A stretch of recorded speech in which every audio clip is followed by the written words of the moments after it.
Hey guys, this video is a overview of what we've been doing in chapter 8 up to section 8.1.5.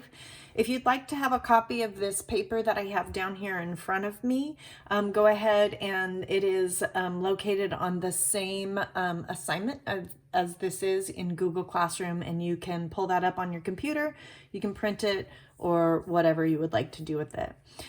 In the first week of online learning, what we were really looking at is how exponential equations and linear equations relate to each other and how they are different. Hopefully everybody understands that exponential equations grow much faster than linear equations do. In both cases, I have the equation. The equation for an exponential equation is y equals b to the x power, where a is your y-intercept and b is the multiplier. In a linear equation, we have y equals mx plus b, where m is the slope, and in this case, b is considered the y-intercept. Exponential growth is when we increase our y values as our x's increase, and that happens when that multiplier is greater than 1. Exponential decay is when, as our x increases, our y decreases, so the graph looks something like that. That actually is what we call exponential decay, and that is happening when b is between 0 and 1. On that first week on the Google quiz that you guys took, there were a lot of people who said a negative is what caused that decay. We actually never have a negative multiplier in exponential functions because it would actually alternate back and forth between positive and negative numbers. If you had an even exponent, it would be positive. If you had an odd exponent, it would be negative. So we never actually use a negative b. I did also write some information down here about linear equations. This is definitely information that you should know, but I'm not going to go over it right now because I'm pretty sure most of you do.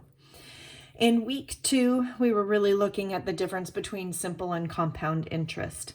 Where simple interest is linear growth, if we realize that we are going to have $1,000 in our bank and get 5%, we realize that our account is going to grow by $50 every single year or every single month, however often we're getting that simple interest. Compound interest is a much more elaborate equation.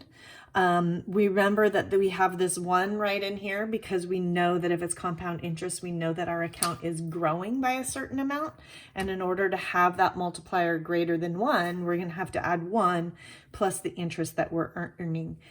This n down here, remember, is the number of times that you're actually calculating the interest. On the last question of this week's Google quiz, the question, the one before the last one, was asking what was the best. Was it 5% simple interest, 5% interest compounded yearly, or 5% interest compounded monthly? And a lot of you had that right, that monthly was going to be the better answer, and it was because it was happening more often. But one thing that I want you to realize is that 5%, you don't get 5% 12 times in the year. You get that 5% split into 12 pieces, and then you get that much 12 times every year versus just getting the 5% every year. So you guys were correct that monthly does happen, does give you more money. I don't think it gives you as much more money as you guys thought that it did, because that 5%, it's not like you're getting 5%, 5%, 5%.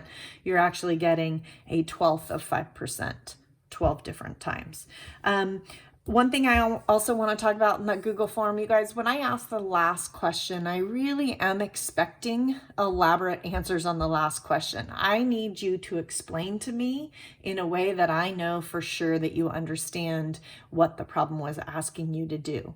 On the other problems, when it says, what time did the grocery store have so many people in it, 3 p.m. was all I needed. 3 o'clock was even enough for an answer. But when I'm asking the very last question every week, please make sure you're putting your time and effort into it and making sure that I can tell you understand what's going on by your answer.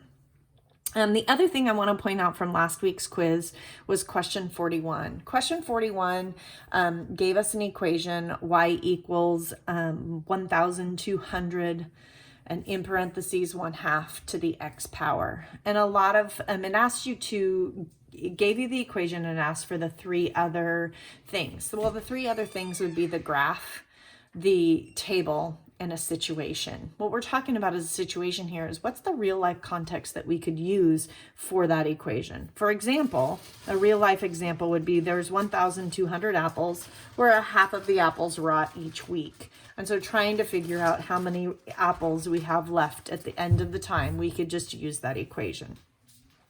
The other thing is I noticed that there are people who are getting these answers wrong. Please make sure that you're checking your answers, and the answer key has been posted in Google Classroom, just like I have posted all answer keys this year. So every day when you're finished with your assignment, you should be going over and checking to see if you got these right or wrong.